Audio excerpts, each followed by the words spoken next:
Yo les gens, on se retrouve vidéo podcast où on va parler d'un sujet très particulier, un sujet qui me tient à cœur, un sujet qui me passionne et que je parle pendant des heures et des heures. C'est FF7 Remake. Alors, on va pas parler de Rebirth, etc. On va parler de FF7 Remake et je ne serai pas seul. Je serai accompagné de certaines personnes qui aiment FF7 Remake, tout comme moi, et qui est encore plus investi du coup, qui a une chaîne YouTube. Voilà, et du coup, présente-toi s'il te plaît, mon cher. Eh bien, bonjour, ou bonsoir, en fonction de l'heure où vous voyez ce podcast, je ne sais pas trop. Je me présente, Lark, ou le petit requin bleu, comme vous voulez. Je suis effectivement devenu un énorme fan de FF7 depuis le remake, depuis sa découverte, en 2020. Et on est effectivement là pour vous parler aujourd'hui de notre ressenti, de ce qu'on a pensé de l'histoire et du scénario pour le remake de 2020. Maintenant, place au premier sujet. Alors, déjà, Shark, comment as-tu découvert FF7 Remake? Et quel était ton ressenti lors de la découverte? Alors évidemment, j'ai découvert FF7 Remake pile poil à la sortie du jeu. À la suite de quoi? À la suite d'une vidéo que Bugland avait fait, une vidéo test sur le jeu, où j'avais vu les graphismes, j'avais vu la scène d'introduction et je me suis dit mais qu'est-ce que c'est que ce jeu? Ça a l'air extraordinaire. Et ensuite, je me suis dit bon, tu sais quoi, il n'y a pas de jeu en ce moment, je vais le prendre. Et bon, bien sûr, évidemment, je commence à découvrir le jeu. Extraordinaire. Extraordinaire. L'épopée, les dialogues, l'histoire, les personnages, tout était extraordinaire. J'ai surkiffé mon moment. Et bien évidemment, je connaissais légèrement FF7 de nom et la licence Final Fantasy en général, hormis le fait que j'avais vu Adventure Run quand j'étais plus petit, mais franchement, j'en gardais pas grand souvenir. Je regardais à moitié, à demi-teinte, donc j'avais vraiment plus aucun souvenir. Et aussi une connaissance d'un événement majeur qui se déroule dans le jeu, que je suis pas passé à côté parce que sur internet, évidemment, c'était facile à trouver. Donc ça, je savais déjà. Mais hormis ça, c'était une pure découverte. Et c'était vraiment la meilleure découverte que j'ai eue ces dernières années. Ok. De toute façon, c'est normal qu'on découvre un jeu, peu importe la façon dont on découvre. C'est sûr qu'au bout d'un moment, plus les années passent, plus on se dit, à force de regarder des vidéos, comme tu l'as cité, bien évidemment, Bugland, qui est un testeur de jeux vidéo, qui est très bon dans son métier, et peu importe, que ce soit Bugland ou d'autres personnes qui sont bien placées dans le milieu, qui découvrent FF7. Alors, moi, je l'ai découvert pas de cette façon. Moi, je l'ai découvert lors du moment où PlayStation avait annoncé je sais plus comment il s'appelle, mais tu sais, une sorte de Game Pass de PlayStation Plus, justement. Et du coup, je fouille dans le PlayStation Plus et je vois FF7 Remake.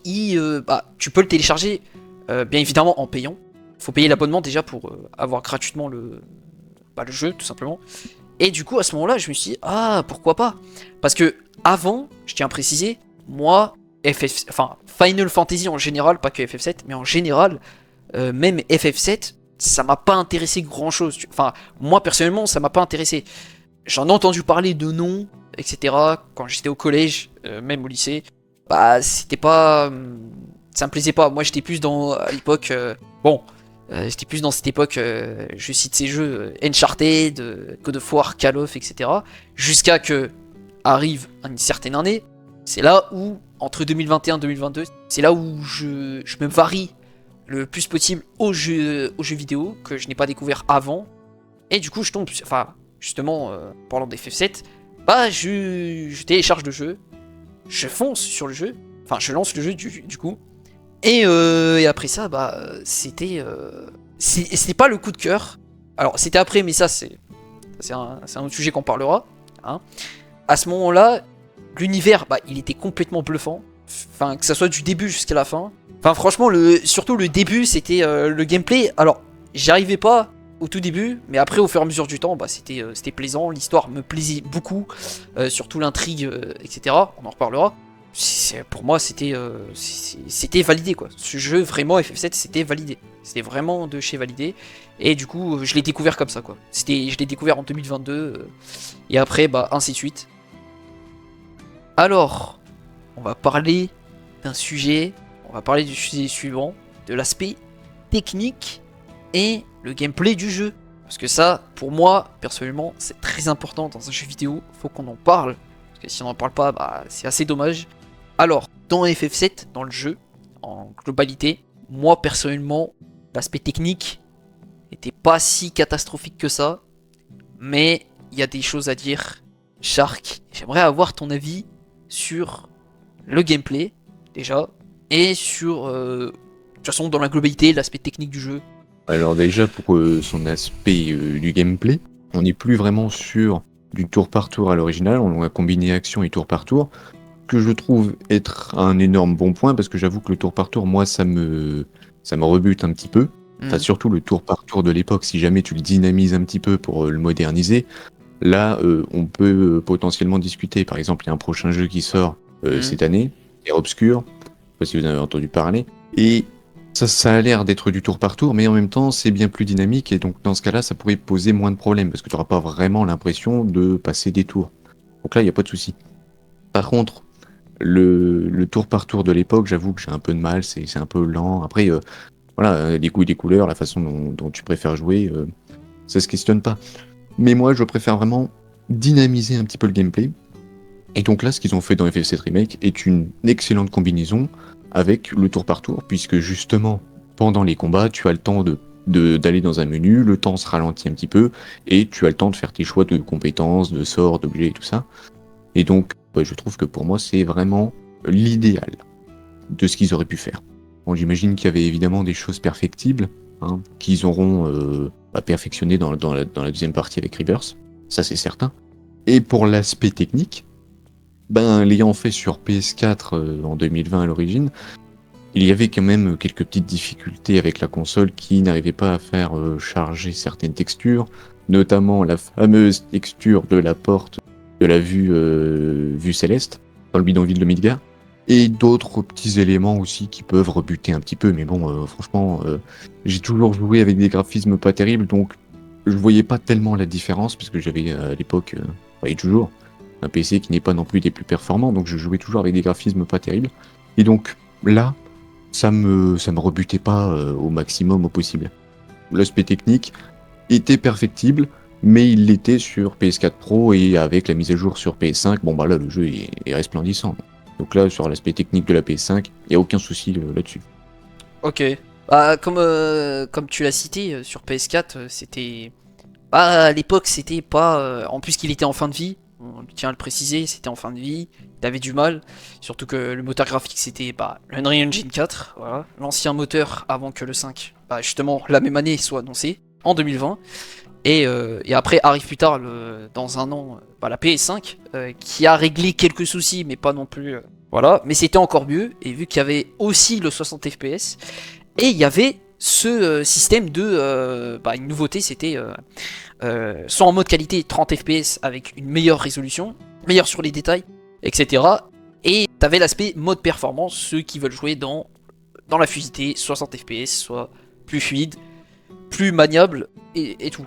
Moi personnellement, dans l'aspect gameplay, alors le gameplay au tout début, j'ai bien dit au tout début, voilà, après c'est le début, c'est normal. J'avais vraiment du mal. L'aspect un peu tour par tour, et en même temps t'avais, comme tu l'avais dit, comme tu l'avais cité mon cher Shark, l'aspect, quand tu te ralentis, tu as le temps de choisir que tu veux lancer comme attaque ou te soigner, etc. Mais t'avais le côté aussi, beaucoup action, tu vois.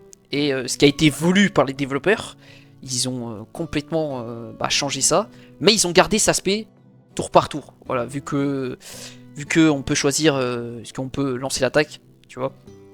Mais au fur et à mesure du jeu jusqu'à la fin, là c'est le gameplay, je me suis habitué, et comme moi je suis très, on va dire côté, moi j'adore les gameplays du genre Devil May Cry, FF16 bien évidemment, qui est beaucoup inspiré de Devil May Cry justement. J'aime bien, après je suis très varié en termes de gameplay, mais c'est vrai comme tu l'as cité, par exemple le tour par tour de l'époque, qui est FF7 original, et même les autres tours par tour, mais bon, ça c'est un autre sujet, mais surtout le tour par tour des FF7, je n'aimais pas du tout. C'était pas mon style, et j'en ai jamais fait à ce moment-là. J'en ai jamais fait de tour par tour, et du coup ça m'intéressait pas du tout. J'aimais pas l'aspect tour par tour.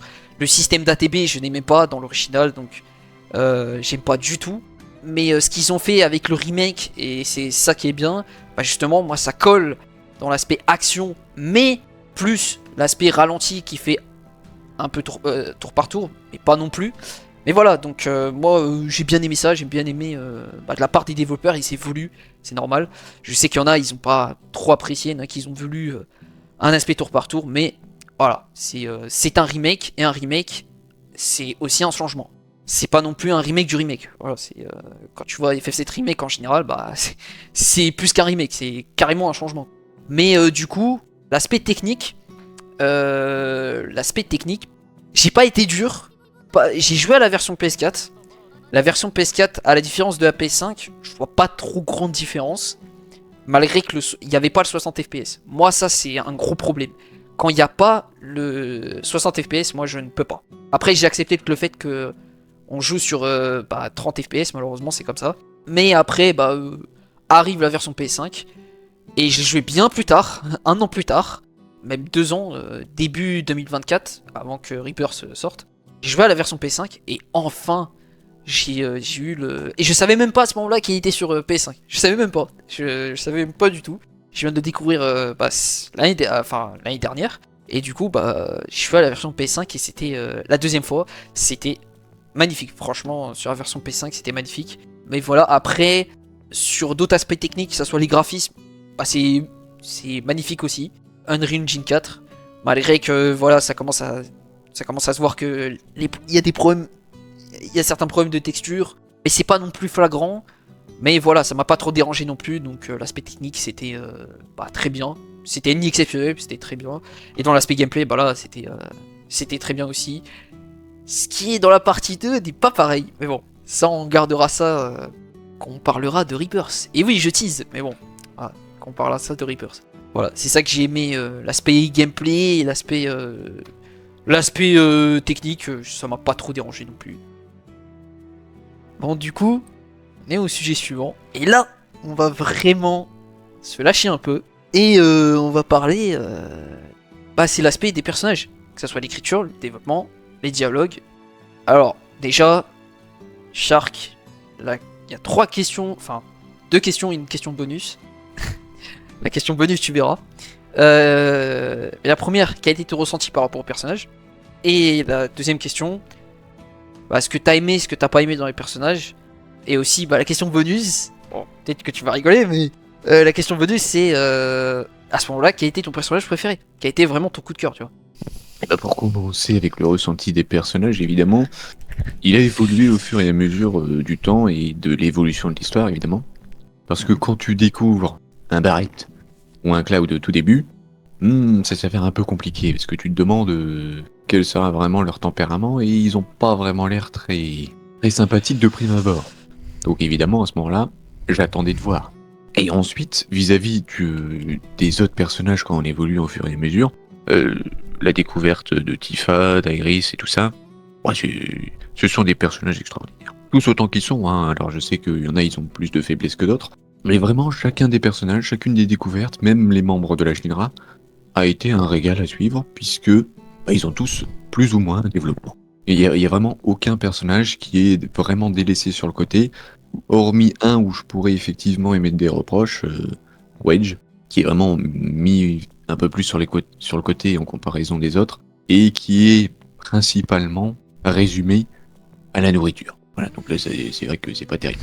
Hormis ça, j'ai vraiment apprécié chacun des personnages, la découverte de leur personnalité au fur et à mesure que tu effectues des actions avec eux, et tu découvres qu'ils sont bien plus profonds que ce qu'il n'y paraît et ce qu'ils ne laissent penser. Donc là évidemment c'était très appréciable. Okay. Ensuite, le personnage préféré à la fin de remake. Ah oui, le personnage préféré, faut... Et tu vois, je vais rester dans le classique. Parce que moi je le sais déjà. Parce que moi... ouais, tu vois. Évidemment. Oui, évidemment. C'est Cloud. Cloud. Pourquoi Cloud? Pourquoi tu le préfères? Qu'est-ce que t'aimes chez lui? Déjà, quand tu le vois la première fois, il n'y a pas grand-chose que tu peux aimer. Mais, au fur et à mesure, tu commences à comprendre le personnage, petit à petit. Et en fait, c'est juste que je me suis rendu compte que dans sa personnalité, dans sa façon d'être, il y avait un peu de similitude avec mon propre tempérament. Hmm. Un peu le côté réservé de la personne, dont j'ai les mêmes caractéristiques. Ah bah, Donc forcément, ça rapproche un petit peu. ouais, ça peut coller, c'est normal, c'est ce qui est logique. Ouais. Après, bon, évidemment, j'ai pas le passé qu'il a. Oui. Sans trop en dire, évidemment. Mais toujours est-il que le côté réservé du type est vraiment en corrélation avec moi. Ouais, ça te parle. Ça t'évoque des choses que toi en IRL, bah t'es exactement pareil que lui. Ah, exactement, Oui, pas non plus. pas non plus. Il y a des petites similitudes. Donc c'est tout à fait logique que c'est ton préféré. Donc. Alors moi, ce qu'il faut savoir, c'est que moi... moi, bah, j'aime bien les... Bah, l'écriture des persos, je les trouve très cool. Les dialogues, bah, ils sont très cool aussi. L'interaction avec les persos, moi, c'est le plus que j'ai kiffé. L'interaction, ça me fait sourire à chaque fois que ce soit l'interaction entre Cloud, Iris, Cloud, Tifa, etc. Ou Barrett, hein, que ce soit Barrett, et plus tard, Red 13, voilà. Mais bon, lui, c'est l'introduction, on va dire. Lui, c'est vraiment l'introduction de l'introduction. Lui, c'est plus dans la partie 2 qu'on va l'évoquer, mais voilà. Mais malgré qu'il a eu de l'interaction, il commence à s'intégrer dans ce groupe. Et je l'ai bien aimé, hein, j'ai commencé à l'aimer. Mais après, oui, le reste de la Shinra, par exemple, Reno, Tseng, tout le reste, c'est surtout Tseng, le côté très stylé, côté très arts martiaux aussi, parce qu'il a fait des arts martiaux, hein, il est très arts martiaux. Côté très classe arts martiaux, je trouve. Il est très classe. Les chara-design des persos aussi. Je suis un peu hors sujet, mais tu vois, pour moi, ça fait partie de l'aspect du perso, mais les chara-design sont. Moi, je trouve ça très bien. Mais aussi, bien évidemment, le côté développement, les développements des personnages. Malgré que bon, c'est le remake. Ça commence dans la P2, que ça commence à. Voilà. Ça, on parlera dans le sujet FF7 Rebirth. Mais déjà, rien que dans le remake. Déjà la cohésion de groupe et au fur et à mesure du temps, que ça soit la relation Cloud, le triangle amoureux, comme ils disent certains. Mais bon, je suis pas dans ce truc là, mais la relation Cloud Tifa, Cloud Iris et Cloud Barrett, enfin bref, tout le reste du groupe où il y a cette cohésion là, bah enfin moi y a rien qui m'a dérangé, franchement c'était totalement cohérent, les dialogues, c'était très bien quoi. C'est le développement, l'écriture. Ah franchement c'est totalement pour moi c'était totalement une réussite. Et j'ai pas d'incohérence de ce côté-là. Je sais qu'il y en a ils ont pas aimé certains Barrett, peut-être moins aimé par rapport à l'original, etc. Moi clairement je préfère largement celle du remake à l'original. Donc voilà, après le côté préféré, bah bien évidemment je le dirai et je le dirai toujours. Et il le sait Sharkin, voilà. Mon cher Shark il le sait. C'est Iris, voilà. Iris, alors je tiens à préciser, c'est en tant que personnage, c'est pas en tant que waifu. Bon, ça c'est autre chose. Ça c'est côté personnel. Mais dans le côté personnage et ce qu'elle véhicule, c'est surtout Iris. C'est surtout moi dans mon aspect, surtout moi personnellement, on rapproche beaucoup d'elle. Je suis à certains points où je m'en rapproche beaucoup. Et du coup, j'aime bien sa façon de parler, j'aime bien quand elle sourit déjà, j'aime bien quand elle taquine Cloud, parce qu'elle taquine pas mal de fois. J'aime bien en fait sa relation avec Cloud. Alors, est-ce qu'ils sont amoureux ou pas, ça c'est pas le sujet. Ça, je me... Non, mais justement, tu vois, pour en revenir ouais. C'est le côté triangle amoureux. Mmh. Si tu regardes les interactions Cloud et Tifa, qui sont certes des amis d'enfance, hein, et les interactions entre Cloud et Iris, et ben, le souci que tu as avec Cloud et Tifa, c'est que comme ils sont tous les deux réservés, tous les deux timides, il n'y en a aucun des deux qui fait un pas en avant. Et donc, résultat, on reste bloqué au point de départ, il n'y a pas d'évolution. C'est ça, exactement. Et le tu vois, qu'il n'y a pas avec Iris, c'est que Iris fait en sorte de faire sortir Cloud de sa carapace. Ouais, bah justement. Parce que, ouais, comme tu le dis là, justement, excuse-moi, je te coupe, hein. Mais justement, c'est ça, c'est pour ça que je dis que Claude, vu qu'il a un côté réservé, il est pas assez dans l'interaction, etc. C'est quelqu'un qui, c'est pas qu'il s'en fout, c'est juste que, bah, il veut pas, tant que t'es pas ami avec lui ou t'es un inconnu, voilà, il t'aide, mais ça y est, c'est fini. Voilà, tu vois, c'est basta, et puis voilà, c'est fini. Sauf que, avec Iris, bah, c'est, bien évidemment, bah, lors de la rencontre, quand ils sont dans l'église, qui fait étrangement penser à un certain personnage qu'on citera plus tard. Tu sais très bien de qui je parle. Voilà, la fameuse scène là quand ils tombent dans le, depuis tu sais quand ils veulent détruire là, tu sais dans la mission. Je sais plus quel le numéro. Ouais, c'est le numéro 6 non? Le numéro 5, je sais plus. Bref, Ouais, numéro 5, voilà. Numéro 5, et après qui tombe justement jusqu'à l'église. Et toutes ces fleurs autour, surtout les fleurs d'Aéris que j'adore énormément. C'est pour ça que j'adore Aéris. Déjà que moi, à ce moment-là, quand Cloud, bon, ça on en reparlera un peu, mais je vais l'évoquer quand même. Quand Cloud se tient la tête et que c'est des souvenirs du futur, et non du passé, c'est du souvenir du futur, qu'il a les cellules de Genova, et que ça mélange tout, quoi. Et que bah, on se pose des questions. Enfin, moi, je me suis posé des questions à ce moment-là. Je me suis dit, oula, qu'est-ce qui se passe? Est-ce que ça annonce la potentielle peut-être mort d'Aéris ou peut-être il y a quelque chose qui va se passer. Tu vois ce que je veux dire? Moi, à ce moment-là, je savais pas. Je savais pas du tout. Mais bon, ça c'est un truc que j'évoque et que j'ai beaucoup aimé cet aspect-là. Aussi l'aspect où, tu sais, quand ils sont dans le parc, t'as la discussion entre les deux, d'ailleurs, qui est très sympa. Bah, à un moment donné, Aéris lui pose des questions, même avant le parc, tu sais, à propos du fameux ah, t'es un soldat de première classe, du coup, comment ça s'est passé? Tu vois, il pose ce genre de questions. Et à un moment donné, la question fatidique, où ils sont dans le parc justement, et que la question qu'elle lui pose à Cloud, c'était est-ce que t'as connu quelqu'un dans cette première classe? Et du coup, Cloud lui dit oui, sûrement, peut-être. Tu vois, elle connaissait quelqu'un. Tu sais, quand elle lui pose cette question, je pense qu'elle connaissait déjà quelqu'un. Et justement, bah, Aéris le dit, bah oui, il y a quelqu'un que j'aimais personnellement. Et que bah, Cloud lui dit, bah c'est cette personne, peut-être je le connais. Et à ce moment-là, Cloud lui dit, comment elle s'appelle? Enfin, comment il s'appelle la personne que tu as aimée? Et là, t'as un aspect, comment on appelle ça déjà? Tu sais, comment on appelle ça là? Ouais, une migraine, un flash. Ouais, un migraine. Non, mais tu sais, quand elle bouge les lèvres, et on comprend que c'est qui la personne qu'elle cite. Et en gros, à ce moment-là, bah, c'est la tête, tu sais. Et ça, c'est. Oh, ça, j'ai aimé énormément. Alors, peut-être j'ai fait. Désolé, hein, peut-être j'ai fait un petit résumé, mais j'aimais beaucoup cet aspect-là, tu vois. Voilà, hein, sinon, c'était. Mais. Enfin, vraiment, cette relation-là, c'est très, très. Même quand ils sont dans le fameux. À ce moment-là, je crois, avant, tu dois choisir entre Iris et Tifa. Et à la fin, tu sais, quand Iris. Tu sais, quand t'as le secteur 7, je crois, 8. Tu sais, quand il s'effondre. Et Ouais. qu'après ça, ils sont chez Elmira, justement.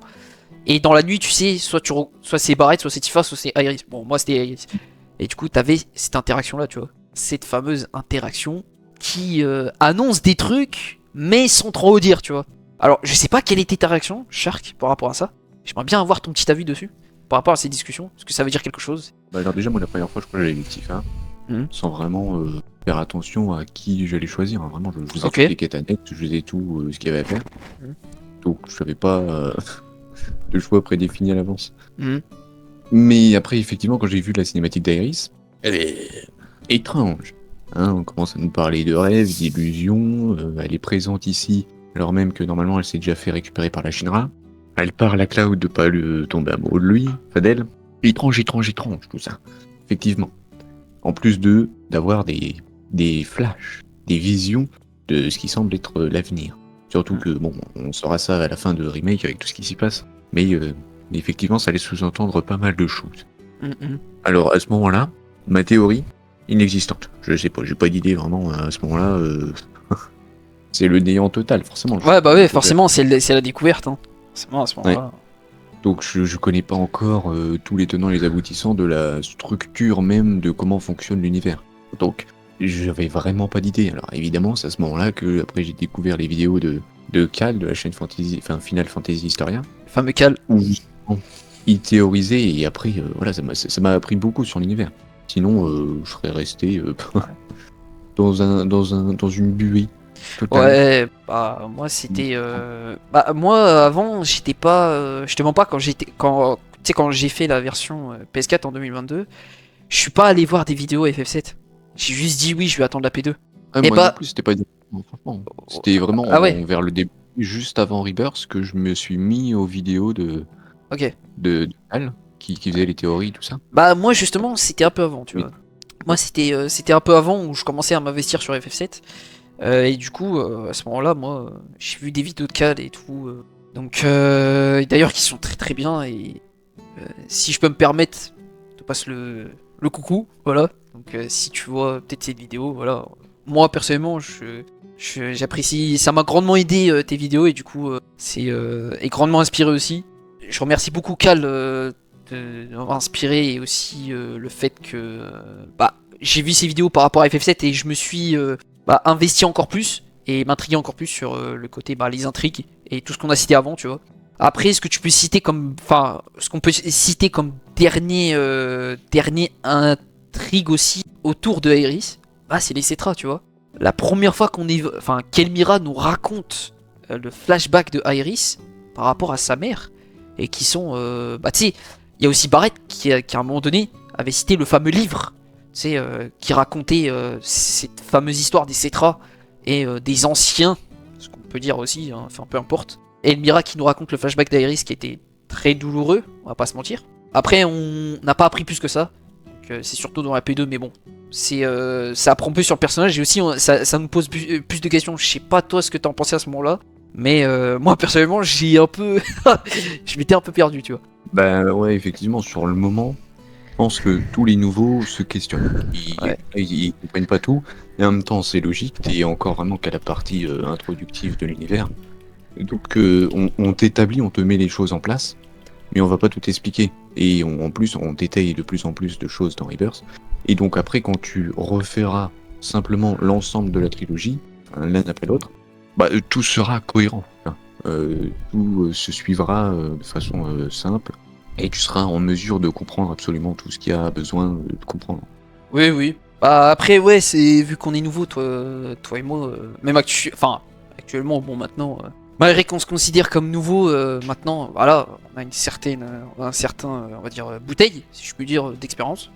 Voilà, que on a fait remake, rebirth, original et, moi qui a fait surtout l'original, toi tu l'as pas fait, mais tu sais ce qui se passe. Mais Crisis Core aussi, Crisis Core, avec Shinron, enfin bref, toute la compilation, voilà, de toute façon, oui, ils a tous fait toi et moi, donc voilà. De toute façon, quand on se lance dans FF7 Remake, et c'est ça, en fait, que j'ai aimé dans FF7 Remake, c'est l'aspect vraiment où tu te poses des questions. Et moi, j'avais pas vécu ça depuis. Je vais le citer. Bon, ça, c'est un manga, ça n'a rien à voir. Mais Shingeki no Kyojin. Je n'avais pas ressenti ça depuis un an. Parce que le manga s'est arrêté il y a un an déjà. À ce moment-là, en 2022.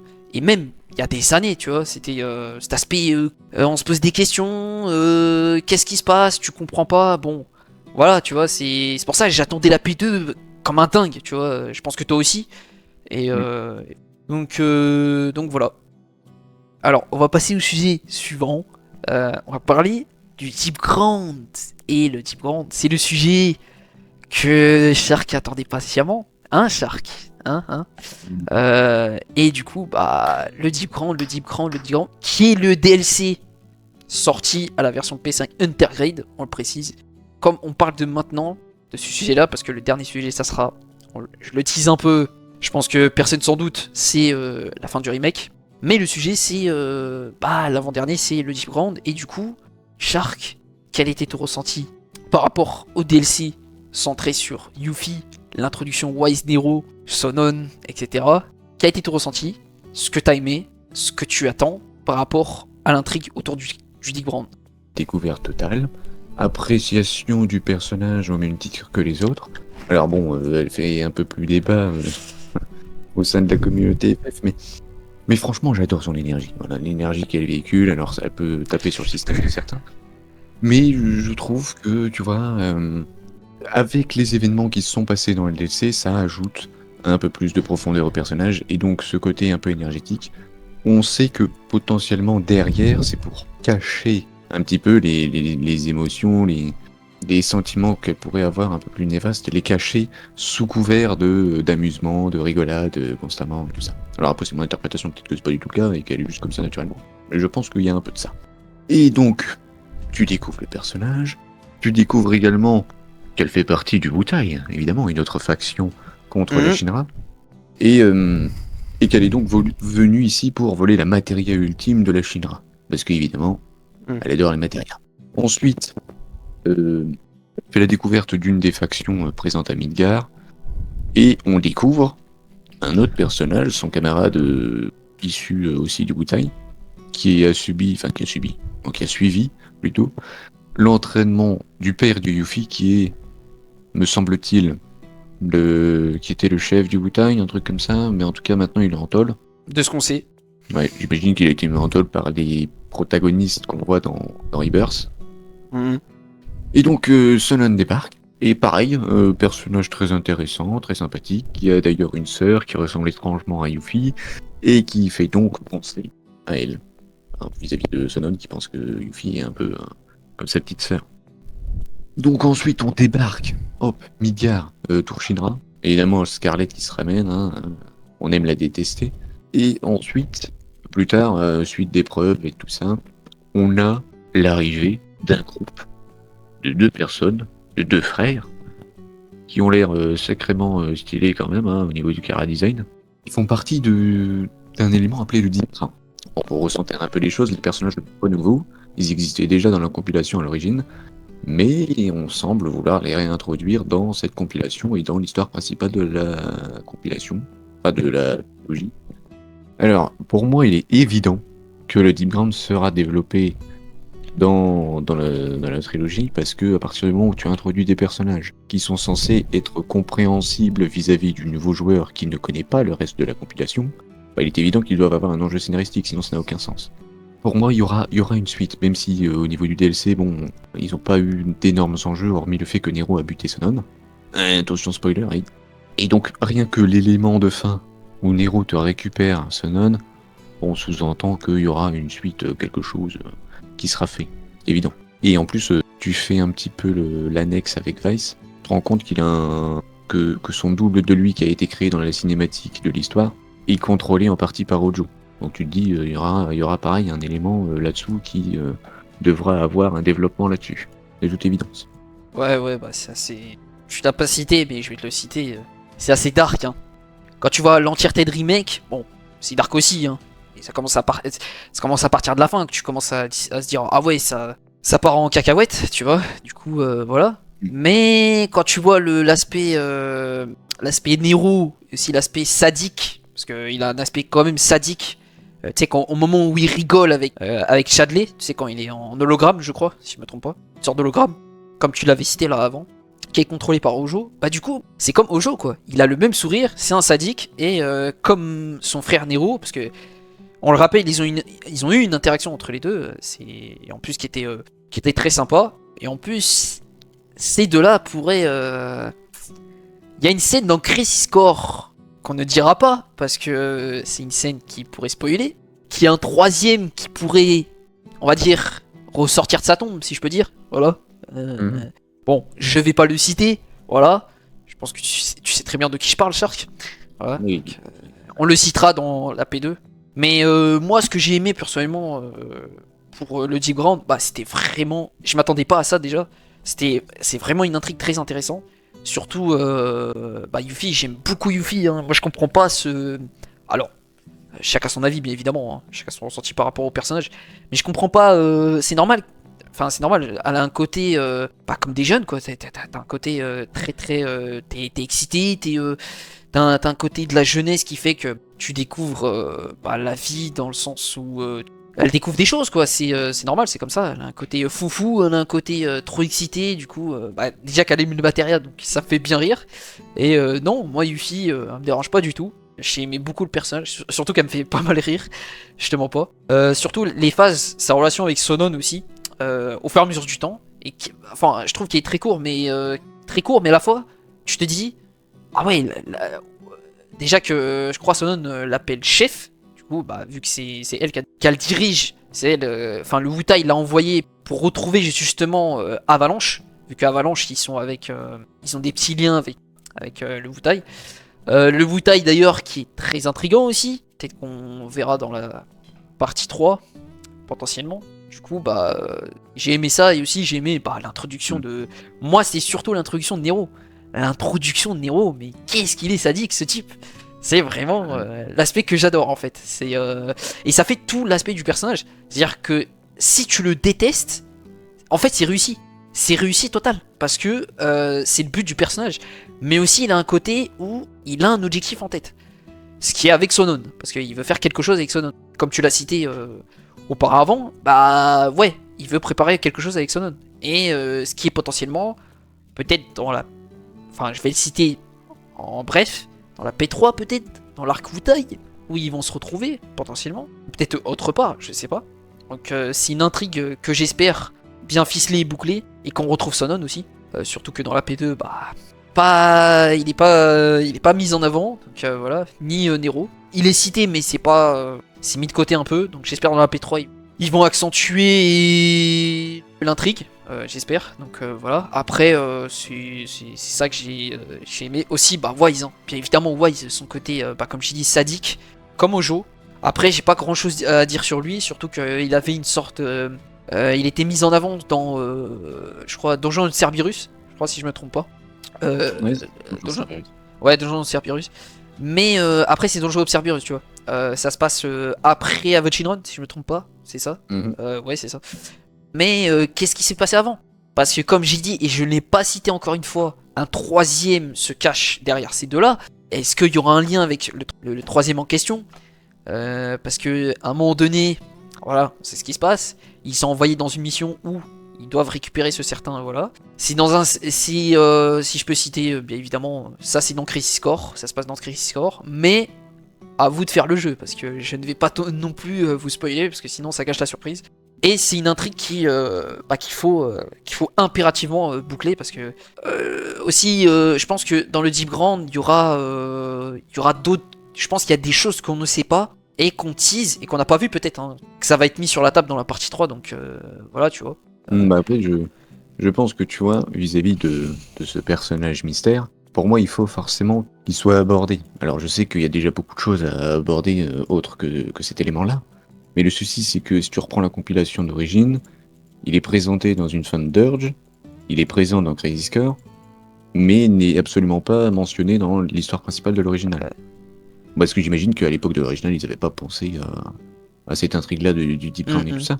Mais donc là, dans la compilation, enfin dans la trilogie, tu nous les as introduits normalement, comme Crisis Core c'est un préquel à l'histoire originale de Remake, tu nous les introduis, ça va en lien avec Crisis Core à la fin qui est un préquel, normalement on doit avoir une continuité là-dessus, en toute logique. Ouais, en toute logique. Déjà que le nouveau Crisis Core, on va dire remaster, a rajouté cette scène-là, la fameuse scène en question. On le dira pas encore une fois, faites Crisis Core si vous voulez savoir. Mais, et je vous l'invite impérativement parce que ça fait partie des intrigues très importantes pour la partie 3. Que ça soit... Et en plus, c'est ça en fait. On se pose des questions, mais c'est à peu près sans réponse. Et aussi, après c'est normal. Mais je pense qu'il y a certaines intrigues, le côté soldat et aussi... parce que Ojo, je pense qu'il fait partie de cette intrigue de Team Ground. Je pense qu'il y a des trucs qu'on ne sait pas, peut-être qu'ils vont approfondir sur un petit peu plus sur Wise, comment il est devenu soldat, je sais pas, un truc comme ça, ça serait, enfin pour moi ça serait intéressant. Comment il est devenu soldat, peut-être qu'il y a des trucs qu'on ne sait pas sur lui. Nero, il y a aussi lui, parce que pour moi si t'introduis un personnage, logiquement il doit avoir un certain background. Après c'est pas non plus obligé, mais surtout que l'intrigue autour de Sonon. Je sais pas, je trouve ça bizarre, parce que autour de l'intrigue, ils doivent forcément un peu le connaître, ou tu vois. Après, ce que je dis là, c'est des spéculations, donc je tiens à préciser, c'est pas non plus la vérité absolue, mais on verra, évidemment, dans la P3. Donc. Mais le Deep Ground, vraiment, c'est une intrigue très intéressante, quoi. Je sais qu'il y en a, ils sont pas intéressés par cette intrigue, mais c'est dommage, je trouve ça dommage, ils ne sont pas intéressés alors que ça fait partie. Surtout que, oui, ça n'a pas été évoqué, ça n'a pas été avancé dans la P2, ça a été mis de côté, mais c'est réservé pour la P3, je pense. Pour un certain arc. Après, tu vois, pour rebondir là-dessus, ouais. Dans la P2, on a une petite mention de lui pendant une scène de l'histoire principale. Donc, tu vois, pareil, là, il est mentionné dans l'histoire principale de la trilogie. Tu peux pas ne pas en reparler ou en faire quelque chose, d'autant plus que ils sont reliés à l'histoire de Yuffie, donc ouais, forcément. Yuffie plus en profondeur, nécessairement, il faudra parler de ces types. Surtout que Yuffie, elle avait cité, je sais pas si tu te souviens, elle avait cité la méga Materia, la fameuse méga Materia. Tu sais c'est quoi, hein, la fameuse méga Materia qui est citée d'ailleurs dans l'original et qui est citée dans la P2. Mais elle cherche la méga Materia. Si je me trompe pas, je crois pas elle l'a trouvée, non? Elle a pas trouvé de mémoire. Non, je sais plus. Non. Je pense qu'elle s'est trompée. Scarlett dit que ils étaient en train de concevoir une Materia ultime. Ah oui, c'est vrai ça. que sa production avait été retardée avec l'opération de la chute du plateau du secteur 7. Ah oui, ouais, c'est ça. Alors, on va passer au sujet suivant. C'est le dernier sujet qu'on va aborder. C'est la fin de remake qui a fait tant parler, controversé même, qui a fait tant débat à l'époque. Il y a déjà, bon, cette année, si on compte cette année, ça fait 5 ans, mais 4 ans déjà, que ça s'est écoulé.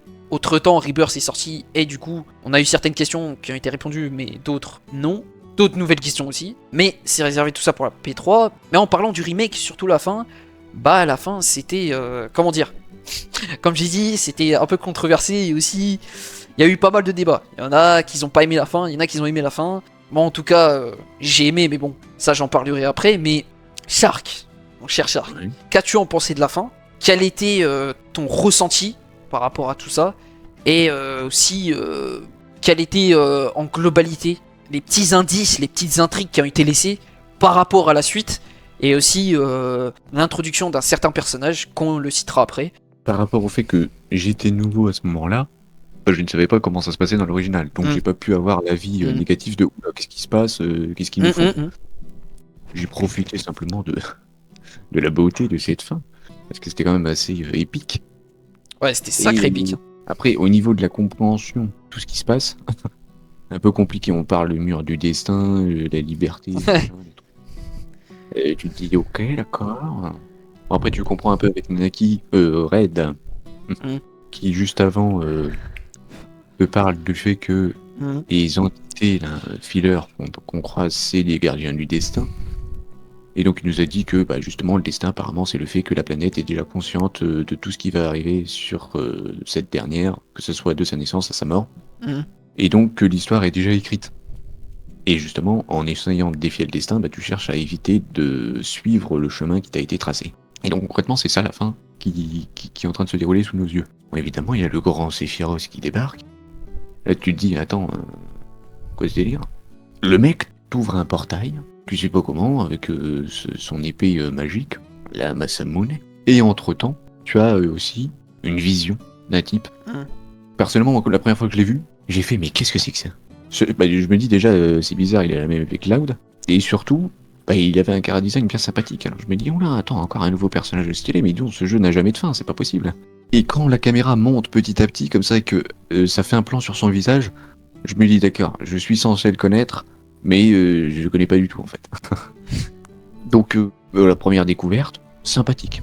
Franchement, petit combat comme ça contre la Shinra, je me dis sympathique, c'est intéressant à suivre. Et après pour tout le combat final, ouais, c'est de l'épicness à souhait, de l'incompréhension aussi, beaucoup d'incompréhension. Mais bon, après c'est pas parce que je ne comprends pas que nécessairement je vais mépriser la chose ou me restreindre à dire oh non allez, c'est bon, c'est trop compliqué, je m'en vais. Justement moi j'aime bien quand on me retourne le cerveau, tu vois, qu'on me cherche à me faire réfléchir, qu'on m'emmène quelque part que je ne comprends pas nécessairement directement, mais que la mise en scène peut laisser sous-entendre des choses, ça j'adore. Et c'est aussi ça que j'adore dans FF7, parce que t'as vraiment plein de mise en scène, des fois il n'y a pas de dialogue, il y a juste des regards, des trucs comme de ce genre, des mouvements, même la caméra en fonction de sa position, elle te raconte l'histoire également. Même la musique, même les musiques de fond en fonction de ce qui est fait, ça te parle aussi de quelque chose. Et donc ça c'est vraiment un pur bonheur à voir. Et donc pour la fin, le ressenti, bah, c'était excellent. Évidemment, j'ai pas tout compris. Là avec Rebirth et tout ça, je pense avoir un début de réponse. Alors évidemment, ce ne sont que des théories puisqu'on n'a pas la réponse finale, que je compte d'ailleurs aborder dans une vidéo théorie. Mais franchement, la fin était très satisfaisante pour moi. Alors évidemment, il n'y a pas de dénouement final. Mais en même temps, on savait déjà, vu qu'il y avait une suite. Oui, bah c'est comme tu as dit, c'est pas le dénouement final et aussi, bah logiquement, bah oui, toutes les intrigues qui ont été émises, que ça retourne le cerveau et du coup, bah à ce moment-là, moi personnellement, je me suis dit, oula, qu'est-ce que c'est en train de se passer? Ça commence à parler un peu du multivers, ça introduit un personnage qui est dans dans une autre timeline, enfin dans un autre monde, si je dirais. Et là, on va le citer, c'est Zack, parce qu'au tout début, sur un certain sujet. On l'avait pas cité pour préserver la surprise, voilà. Donc c'est Zack. Du coup, bah Zack introduit comme ça, et du coup, il se retrouve complètement par cette scène là qui se passe avec tous les soldats, la fameuse scène que tout le monde connaît. À ce moment-là, bah il y a une certaine balle, tu sais, la balle qui qui dérape et du coup qui part dans une direction différente. Alors que de base, alors je ne dirai rien, je ne vais pas spoil, c'est exactement la même scène dans Crisis Core, mais là c'est différent. Allez, encore une fois, allez jouer à Crisis Core. Crisis Core c'est très important. Je tiens à le dire, il faut le faire parce que tout est lié vraiment, tout est lié avec Remake et Rebirth. Voilà, je tiens à le dire, c'est très important. 2 secondes. Oui. Crisis Core, tu vois. Mhm. Franchement, je me dis que si tu es nouveau joueur, tu n'es pas nécessairement obligé de faire. Oui, c'est pas nécessairement. Ouais. Parce que justement, normalement, tu auras la réponse dans la 3e partie. Donc, si tu veux te garder la surprise, que la façon dont ça a été structuré depuis le remake, tu auras la surprise dans la 3e. Tu auras la réponse, c'est évident. Ouais, c'est évident. Avoir des infos supplémentaires, ouais, effectivement, tu peux aller voir. Mais tu risques de te spoil quelques informations. C'est. Après, moi, je dis ça vraiment pour ceux qui, comme moi et comme toi, ceux qui veulent vraiment, sont intrigués, vraiment, veulent connaître ce personnage-là mystérieux qu'on découvre, nous, nouveaux joueurs, Zack. Qu'est-ce qu'il fout là? Qu'est-ce qu'il fait là? Quel est son lien? Et d'ailleurs, quel est son lien avec Cloud? Vu qu'ils ont tu remarques qu'ils ont la Buster Sword, donc tu te dis que c'est le précédent porteur qui avait porté la Buster Sword. Qu'est-ce qui s'est passé? Comment Cloud a eu la Buster Sword et tout? La question, ça c'est des questions qu'on se pose quand on est nouveau joueur, quand on découvre Remake. Ceux qui ont fait Crisis Core avant le savent, tu vois. Mais comme moi à ce moment-là, je ne savais pas tout ça. Moi je me suis posé plein de questions. Les questions que j'ai citées là, mais aussi la question des mondes. Qu'est-ce que c'est? C'est quoi? Qu'est-ce qui se passe? T'as aussi le côté mystérieux d'Iris, parce que Iris, c'est des trucs que nous, on ne sait pas. Il y a aussi les fillers. Faut citer aussi ça, les fillers. Les fillers noirs, à ce moment-là. D'ailleurs, faut qu'on le cite, la scène avec Iris, Cloud, Tifa, qui se retrouve avec Iris là où Iris et sa mère, d'ailleurs, ont vécu avec Ojo. Mais le truc, c'est que à ce moment-là, les fillers apparaissent. Les fillers, d'ailleurs, contrôlés. C'est dit, mais pas d'une façon affirmée, mais on a l'impression que... Moi, j'avais l'impression que c'était contrôlé par Sephiroth. Et d'ailleurs, Sephiroth que t'avais cité, maintenant on peut le citer, parce que au tout début, moi je voulais garder la surprise, parce que Sephiroth, malgré qu'il a été introduit au tout début, c'est un personnage très très intriguant. L'aspect aussi, il faut qu'on... Enfin, je vais parler un peu du personnage, l'aspect charismatique du personnage, l'aspect flow aussi, le chara-design, c'est incroyable. Le combat que t'as contre lui aussi à la toute fin, avant t'affrontes le... Comment il s'appelle le filler héros. Oui, voilà, le filler héros. Mais du coup, tu affrontes les 4 fragments là où ça donne des souvenirs. Je crois que t'avais le feu, la glace, le côté obscur, et t'avais un 4ème, je sais plus. Après, il avait les pouvoirs de Bahamut. Non, c'était le nom de diamant, genre. Les diamants. Et ambre. Ok. Ouais, mais c'était des élémentaires, si je m'en souviens. Apparemment, tu sais, dans l'Ultimania, il dit qu'apparemment, ces 3 entités-là, ça faisait référence à Kadash, Loz et Yazoo, les personnages de la. Ok. Mais après, reste à savoir si c'est le cas. Et si c'est le cas, il y a un truc bizarre, c'est que Ed te dit juste après que le cerveau des 3 entités filler là, c'est le filler héros.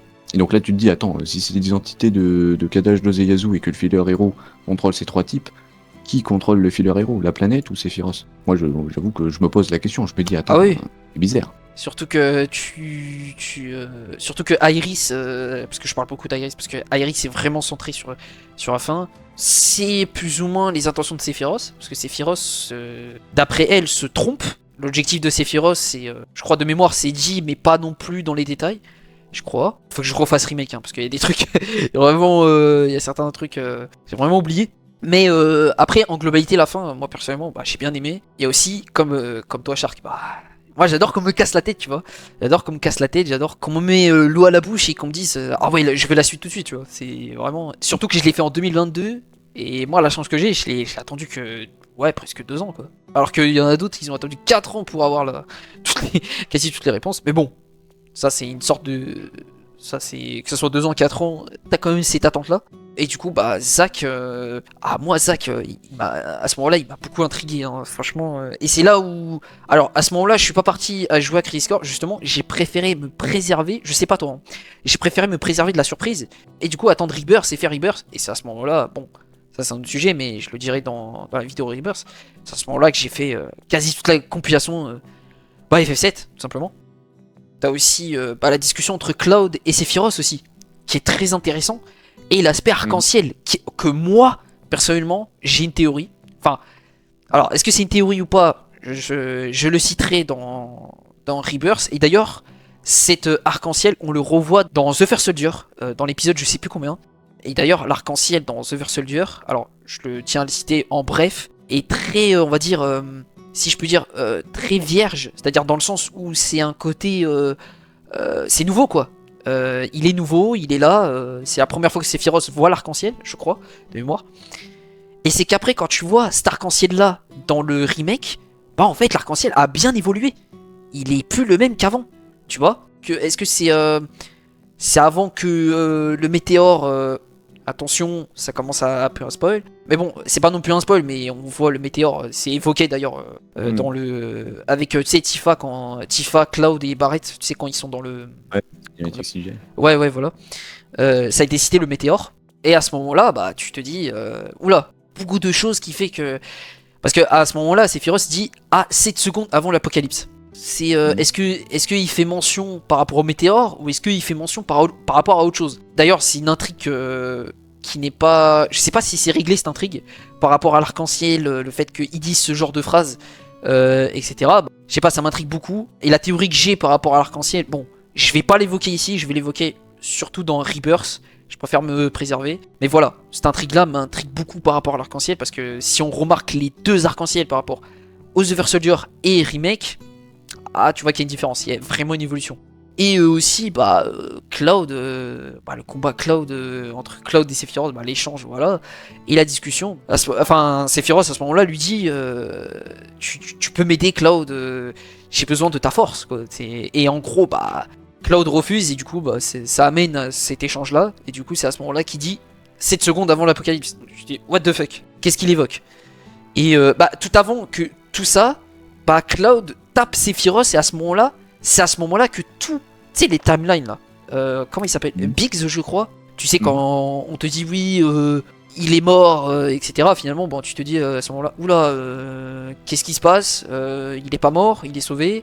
L'autre là, comment il s'appelle, ouais, voilà, Wedge. Wedge, tu sais pas s'il est mort ou pas. Alors, dans l'Untergate, tu sais, mais à ce moment-là, dans le remake, tu sais pas s'il est mort. Non, l'Untergate, tu ne sais pas encore, je crois. Non, tu ne sais pas. C'est dans Rebirth, je crois, par rapport à une quête. Mais bref, ça c'est autre chose. Mais le truc, c'est que, bien évidemment, comment s'appelle l'autre faut que je refasse remake, c'est un truc de... Ouais, Jessie, voilà. Jessie, à ce moment-là, voilà quoi, elle est morte quoi. Enfin, je veux dire. Après, on n'a pas évoqué cette scène-là, bien évidemment, la scène de l'effondrement. Évidemment, la scène de l'effondrement, voilà, c'était. Enfin, pour moi, c'était assez marquant, mais bref, je m'éloigne un peu du sujet, mais, désolé. Mais le truc, c'est que là, par rapport à la fin, déjà qu'à la fin, Cloud tient une plume et serre la plume et serre son poing de la plume et du coup la plume disparaît.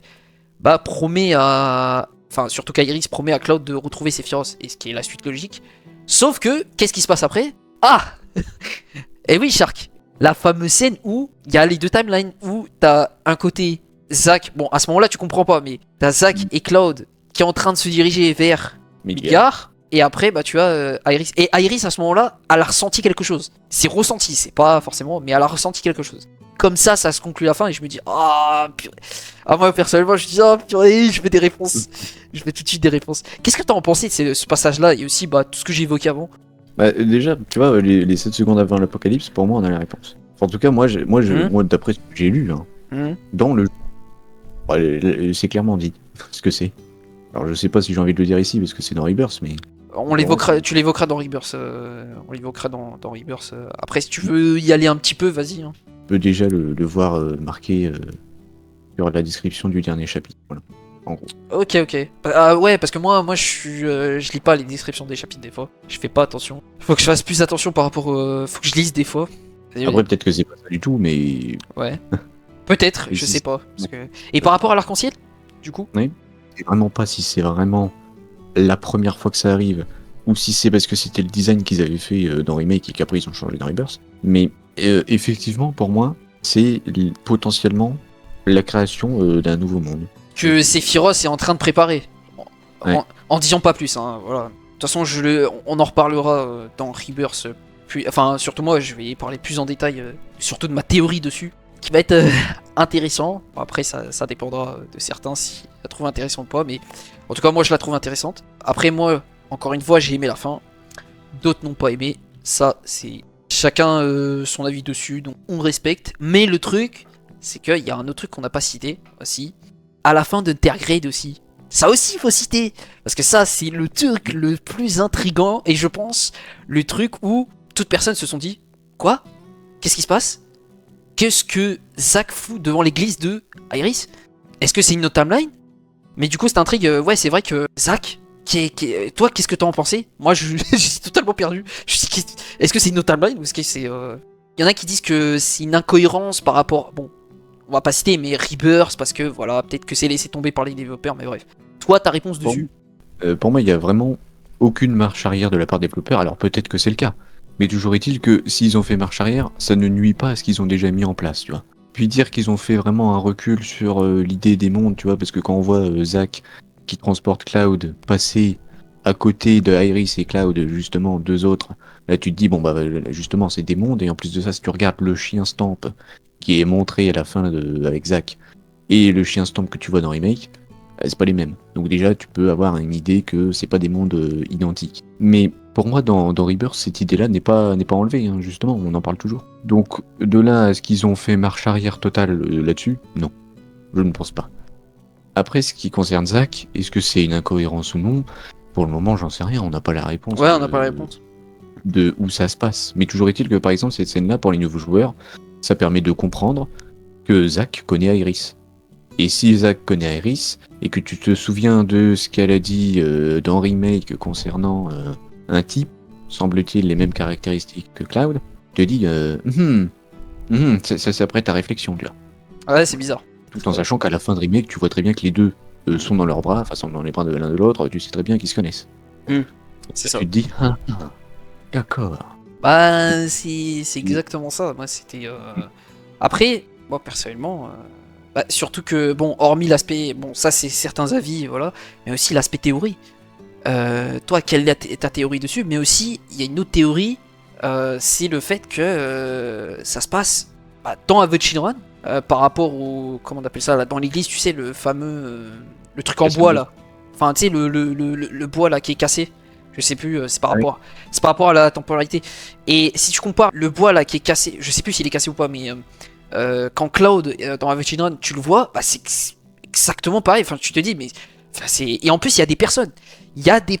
Tu te dis, mais oula, c'est bon. À ce moment-là, j'avais pas vu Avenged Children, mais si on parle de maintenant, bon, maintenant qu'on a certaines bouteilles, certaines expériences, encore une fois, on peut se dire que c'est pas. Tu te dis. C'est quoi ton avis dessus? Enfin, je veux dire, c'est quoi ta théorie en fait? À ce moment-là, déjà, en plus, quand tu regardes à nouveau les gens qui sont dedans, tu remarques que c'est des persos qu'il y avait dans la scène d'introduction de Remake. Tu sais, les petits enfants qui étaient sur leur vélo, qui étaient au. Ouais, c'est vrai. Il y a certains de ces personnages qui sont là. Et en plus, quand Zack entre dans l'église, derrière lui, c'est vraiment blanc. Juste blanc. Tout blanc, tout blanc. Et je veux dire, c'est bizarre, tu vois, c'est comme si ce serait. En plus, il dit je suis de retour, tu sais, c'est comme s'il revenait à la vie quelque part, sans vraiment le revenir. Bah, surtout que à ce moment-là, il est pas avec Cloud. Tu te dis, mais attends, il a déposé Cloud d'ailleurs, ou peut-être c'est pour ça que je me dis, est-ce que c'est une autre timeline qui se passe? C'est un autre Zack? Ou est-ce que c'est assez bizarre tout ça? Enfin, je sais pas, moi je me suis posé plein de questions, mais y a pas forcément de réponse. J'espère que dans la partie 3, bah, ça va être évoqué. Alors, c'est évoqué dans Rebirth, et d'ailleurs, par rapport à la fin, mais ça, on l'évoquera justement dans le sujet Rebirth. Ah mais c'est ça, moi c'est ça que j'aime dans c'est ça que j'ai aimé pendant dans le remake, c'est que j'étais totalement perdu à ce moment-là, vraiment, j'étais totalement perdu vu que j'étais tout nouveau et tout. Je me dis mais est-ce que c'est une autre timeline ou est-ce que c'est un autre monde ou Zack, tu vois? En tout cas, ça a l'air d'être encore différent. Ouais. Du Zack qu'on a vu à la toute fin parce que celui-ci transporte Cloud et en plus de ça, il est sali, il a encore les séquelles de son combat avec la Shinra. Tandis que dans Intergrade, il est tout propre, tout beau. Pour rencontrer Iris. Ouais. Mais après, il y avait plein de retournements de situation par rapport. C'est ce qu'on disait au début, hein, c'est que ça fait suite par rapport à Rebirth. Et justement, on en reparlera dans, bien évidemment, mon cher Shark. C'est là où le fameux sujet Rebirth, et c'est là où on va un petit peu plus se lâcher. Donc voilà. Alors maintenant, c'est la conclusion de ce podcast. Je tiens à remercier Shark de m'avoir accompagné dans ce podcast. Je te remercie. Merci. Et de rien. J'espère te revoir. Justement, on va se revoir dans le prochain sujet Rebirth, mais qui sera très très très, on va dire, succulent, on va dire, si je peux dire, de cette manière. Et aussi, soyez indulgents, s'il vous plaît, parce que voilà, c'est ma première vidéo, surtout à moi. Shark, il a un petit peu plus l'habitude vu qu'il a déjà fait des vidéos. Et je tiens aussi à aller voir ses vidéos justement et aller voir sa chaîne. Lui, il est beaucoup plus investi que moi. Donc, je tiens à dire, allez visiter sa chaîne et surtout sa vidéo sur je sais plus c'était quoi ta vidéo. Enfin Zach, mais c'était pas sur Zach. Voilà, c'était sur les mondes. Voilà, sur Rebirth, les mondes, si je me trompe pas. Elle est pas encore sortie. Hein? Elle est pas encore sortie. Ah ouais, c'est vrai, elle est pas encore sortie. Mais c'était quoi ton vidéo déjà? Je sais plus. L'autre c'était sur Zach, mais sinon, ouais, la prochaine. Ah oui, c'était sur Zach, ouais, c'est vrai.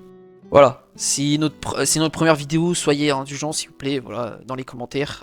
Toute critique par rapport au son, par rapport à beaucoup de choses dans la vidéo, peut-être des problèmes de son, peut-être d'autres problèmes que vous rencontrez dans la vidéo. Voilà, n'hésitez pas à les citer, donc ça m'aiderait beaucoup. Et aussi, vu que c'est ma première vidéo, les critiques je prends, bien évidemment.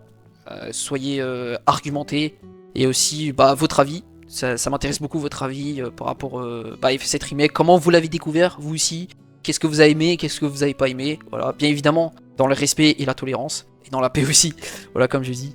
En tout cas, c'était un très bon podcast, j'ai aimé le faire avec toi Shark. Pareillement. Ouais, pareillement. En tout cas, on vous laisse moi et Shark et on vous dit ciao, ciao.